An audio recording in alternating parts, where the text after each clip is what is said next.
The iPhone 15 Pro and iPhone 15 Pro Max already boasted an impressive screen-to-body ratio, with bezels a mere 1.55 millimeters. While achieving the speed of the iPhone 16 Pro and iPhone 16 Pro Max will require a specialized technical know-how. There are a variety of theories that suggest Apple has proven its capability to successfully create a new record through different techniques. The most recent comparison benchmarks the current flagship against the next, which allows us to see how tiny those bezels get after 1 year. Apple is slated to offer bigger screens to the iPhone 16 Pro and iPhone 16 Pro Max, and both models are claimed to have the narrowest bezels of any handset released by the video. According to prior rumors, the smaller version's bezels would be 1.2 millimeters in size, while the top-end offering's bezels would be 1.15 millimeters. According to the calculations, the iPhone 16 Pro Max's bezels will be 40% smaller than the iPhone 15 Pro Max, and to demonstrate exactly how tiny we are talking. Even at a comfortable distance of the laptop's display, we noticed a significant change that was caused by a rumored technology dubbed a border reduction structure. Prior to this, Apple was rumored to use low injection pressure overmolding, also known as light coat technology, in future models to increase the ratio of screen to body. However, it appears that the company has changed its mind regarding the iPhone 16 Pro Max.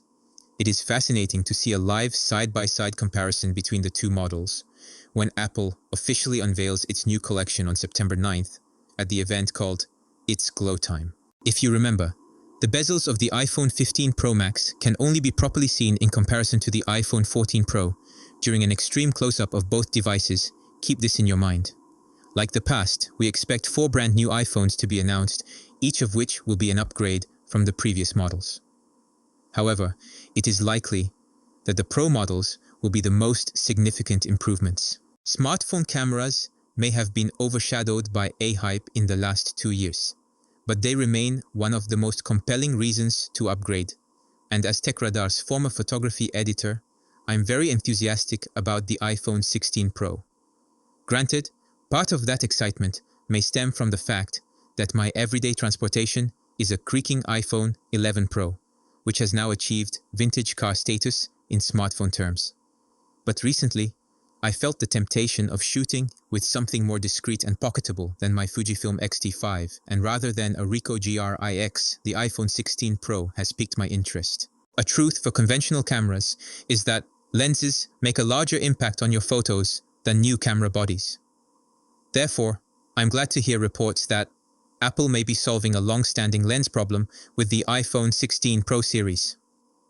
According to a well-known Apple insider, a new camera lens coating using a method known as atomic layer deposition, or ALD, is being utilized in iPhone 16 Pro models to help decrease artifacts like flares and halos, which are quite frequent in iPhone images. Smartphone cameras may have been overshadowed by AI hype in the last 2 years, but they remain one of the most compelling reasons to upgrade.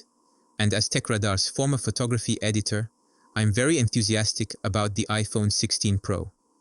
Granted, part of that excitement may stem from the fact that my everyday transportation is a creaking iPhone 11 Pro, which has now achieved vintage car status in smartphone terms.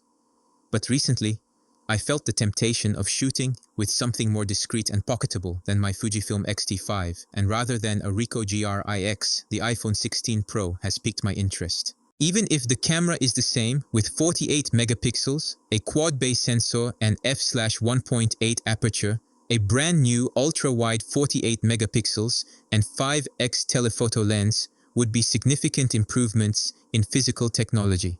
I love the sound of the button to capture. When you combine it with the performance and future-proofing capabilities of the thought of A18 Pro CPU, the iPhone 16 Pro is shaping to be a great pocket camera. What are your thoughts? Let me know in the comment section below. With that being said, I'll catch you guys later. Peace out.